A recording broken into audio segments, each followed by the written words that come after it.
Well, welcome back, DIY car guys and car girls. We are back at it. I was pretty under the weather this week, and I was supposed to go to the track, and I was just battling some type of cold. I don't think it was allergies because I had a little bit of a fever, and I didn't even go to work Monday. I did work from home though, and I was so desperate to feel better. I think that I was feeling so bad that I took some of the antibiotics that were kind of old that I had from, when I had an infection back and didn't use all of them, and immediately, like in 2 days, I started feeling so much better. So I'm not sure if it was like allergies and a sinus infection. So we had a lot of weather, different drops in temperatures. I might have had a sinus infection, but I woke up one night, not sure you can see, look in the eye, man. I woke up and holy crap, I felt like my whole face was gonna explode. It had so much sinus pressure. My ears are popping. It was pretty rough, but feeling better now. So today, I wanna show you guys, I got my 55-gallon drum. I'll talk about the shocks I got for the S10, and my buddy's coming over with this LT1. We're going to try to time the distributor for sequential. I've never done this, so it's going to be interesting. So that's what we're doing today.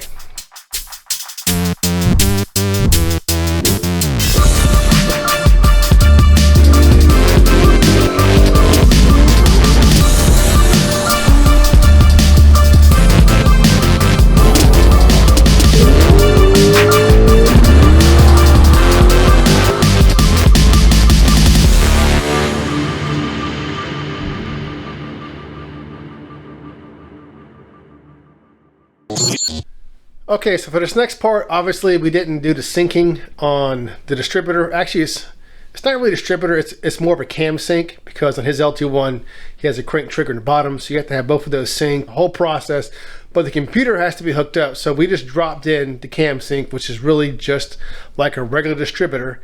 And we need to verify on the motor that top dead center was actually top dead center. And it's kind of funny, we went through this whole process and we made a custom like piston stop for his motor, because LT1's kind of tricky sometimes. And I'll show you the piston stop right now. Actually, I like it better than the regular piston stops because it gives you an indication whenever something's hitting the piston stop. It works pretty well, so let me show you that. All right, so on angle heads, not really just LT1, but angle heads, the way it goes in at an angle, it can be, the piston stop has to go in really deep, and the only problem is the valves can hit it too, which we kind of screw with the piston stop up. It's really easy to screw those piston stops up when you're like just have a small ratchet on there. I mean, it's really easy to bend these guys, and one of the reasons why is because when you have a piston stop in there, it's hard to tell what's really going on. So we kind of messed mine up, and so then we made this, and this does a pretty good job. It's just kind of a last minute thing, but I think it worked great. Basically a spark plug right here. The tip of the spark plug sits on this so it can turn, and you can move it in and out like this, and you just kind of tighten this down up against this, and then you can screw it in. Watch this. All right, so you get it, a decent amount of threads on there. Take this little nut right here, loosen it up. So now you can see, of course, like I said, this is way too long, but it was a last minute thing. So now if a valve's hitting it, it'll push it this way. And if a piston's hitting it, it'll push it that way, up or down. And at least you know where the contact is coming from, because I've had these before in the past, and it's really hard to tell, am I on the piston stop, or is it just hard to turn over, and sometimes you miss it. And sometimes I've actually, depending how far this guy has to go in on a piston stop, you may actually bend the piston stop a little bit, and then your measurement's wrong, or it's hard to get out, and you're all worried that you screw something up. Luckily, I've never screwed anything up with the piston stop, but this definitely gives you an indication of what's going on real easily. And then if you want to pull it out, you just take that nut right there, make sure it's tight, and then you just pull it out. Oh, baby, I'm gonna take this thing on Shark Tank.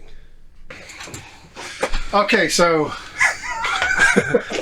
this is our first time doing it. This first take. All right, so what you want to do, you want to make sure, so on LT1, actually mine didn't do this, and his it did, but on LT1 you want to make sure, because sometimes this piston stop has to go in really far compared to a small block, like a regular small block with an angle, and what can happen is you get a bad reading because your valve will come down and hit the piston stop. So we devised a method right here that we can feel where it is. So once it goes down like this, he's going to feel it, and then once he feels pressure and it pushes this down, then we know we're at one side of top dead center. We'll go the opposite way, do another mark on the other side. In between those two lines will be true top dead center. So he's just gonna hold it and then see it's loose. We got it in there kind of loose. There you go. It just hit. There, see? It's still loose, but it hit. Let's see. Where are we at? We're not there yet. There you go. It's stopped now, right? Yeah, now I can't do nothing. Alright, now it's alright. So we're at that spot. We're gonna make a mark right here. What number is that? So we know. It's on 20. Then we're going the opposite way. It should get loose again. Yep, loose again. It should do the same thing once it comes back up. Got the same angle? Yep. I think it's okay. All right.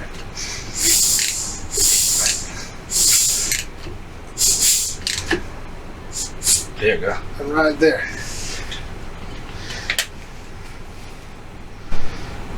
Now, in between those two marks is true top dead center.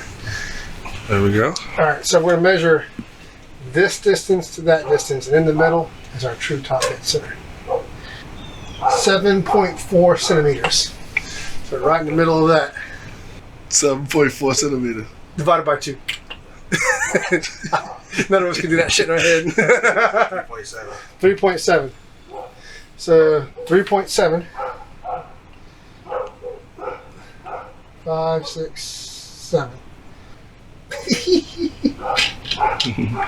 Right at top dead center. What it says it is. Okay, yes. Wow. So it's good. We don't have to shit. It was right the entire time. So maybe they did it at the machine shop. No, they didn't do shit. They don't do that. We ain't taking the start of Brandywine, huh? We ain't going to Brandywine, baby. You trying to drop my motor off at Next Brandywine, stop bro. is at the motherfucking That's crazy, Brandywine bro. Auto Parts. You was gonna take my motor. You was gonna take my motor to the Brandywine, LS right? Swappo. We ain't LS swapping.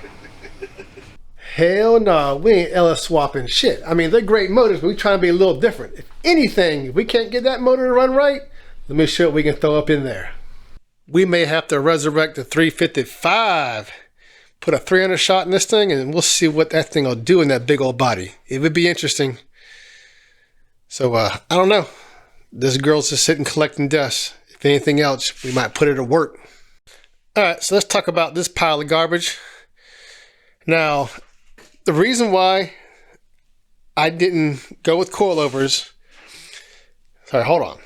Let me rephrase this. Okay, I got the coilovers, but I sent them back. Here is why. So I wanted the front of this turd to come up a little more. But the problem is when you adjust it so it comes up, what happens? The whole arm comes up. What does that do?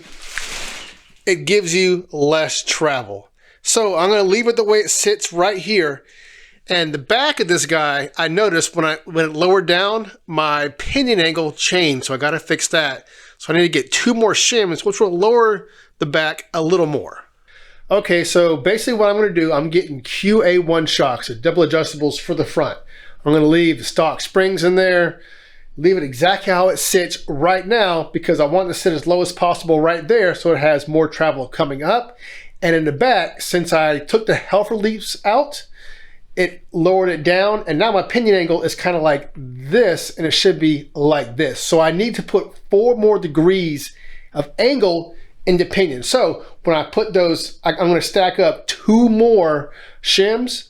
They're 2-degree shims, so it'll actually lower the body closer to the tire, and it won't have rake. It'll still be a little bit like this, but it'll be closer. It'll probably be about maybe a 1/2 inch, higher in the rear than it is in the front. Because right now it sits 6.5 in the front and almost 7.5 on the rear. So it's kind of like this a little bit. But of course, no prep, but I am being budget. So I'm not gonna get super stupid with it like, some of these other cars.